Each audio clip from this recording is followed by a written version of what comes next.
Okay, question number 1. What is the Apocrypha? All right. Let me just grab a book here really quickly. The answer book by Dr. Sam Gipp. I want to look up the man's name. I'll be right back with you.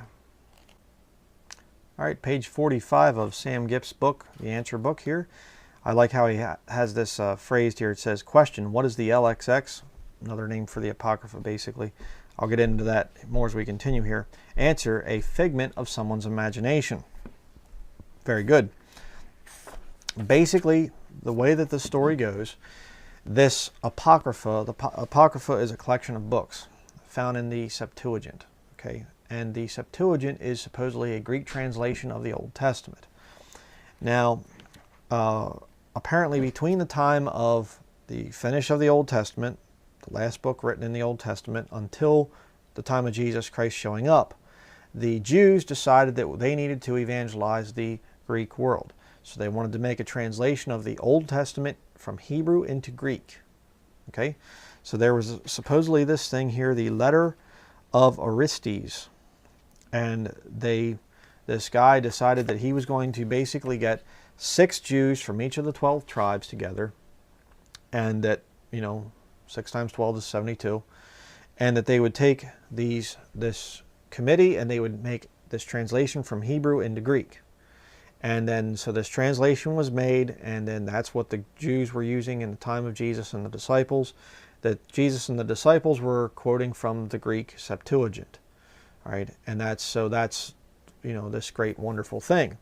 The big problem, there's a whole bunch of big problems, but the big problem with it is that this Septuagint, the LXX, as it's designated, has apocryphal books in it.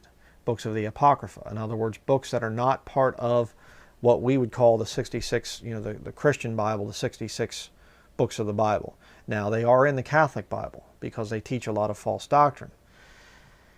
But, that's just where the problems begin. Let's go over some other problems. First of all, the fact that the thing is called LXX. Now, if you understand Roman numerals, L is 50, X is 10.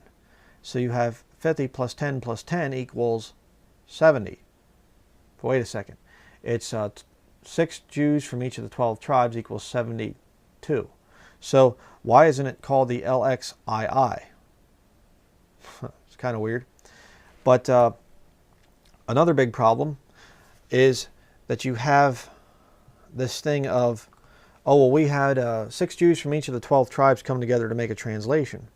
Well, that doesn't work either, because if you understand the Old Testament, there was only one tribe that was allowed to translate and transmit scriptures down through the years, and that was the Levites. So if you would have approached Orthodox Jews and said, hey, let's get 6 men from each of the 12 tribes, they'd have said, whoa, what are you, to make this translation, they'd been like, what are you talking about? They're not going to translate their holy scriptures. I mean, the Jews today still have their scriptures in Hebrew. The real sacred ones. Why would they make translation into Greek? Okay, that's kind of odd. But you're sure not gonna get, back then in the Old Testament times, you're sure not going to get 6 Jews from each of the 12 tribes to make this translation. But there's another big problem, which is actually spelled out in Scripture. And that is in Matthew chapter 5, verse 18. Jesus speaking, it says, for verily I say unto you, till heaven and earth pass, one jot or one tittle shall in no wise pass from the law, till all be fulfilled. Now, jots and tittles are Hebrew letters. Okay, Hebrew characters, essentially. They're not Greek letters. So if Jesus and the disciples were using a Greek translation of the Hebrew Old Testament, why would he be referring to Hebrew letters? I don't think so. And Jesus oftentimes read the scriptures in the synagogue. Now, according to my understanding, they don't read anything but Hebrew in the synagogues, especially back in Jesus' day. So this whole thing, when you actually start to examine this teaching of this Septuagint and these apocryphal books, it really starts to fall apart. But that's not the biggest evidence. The biggest evidence is that there is no such thing as a BC Septuagint. The only copies of the oldest copies of the Septuagint that exist only date back to basically to this perverse scholar Origen, Adamantius Origen, I think his name was, his Hexapla, okay, that he wrote after the New Testament was completed.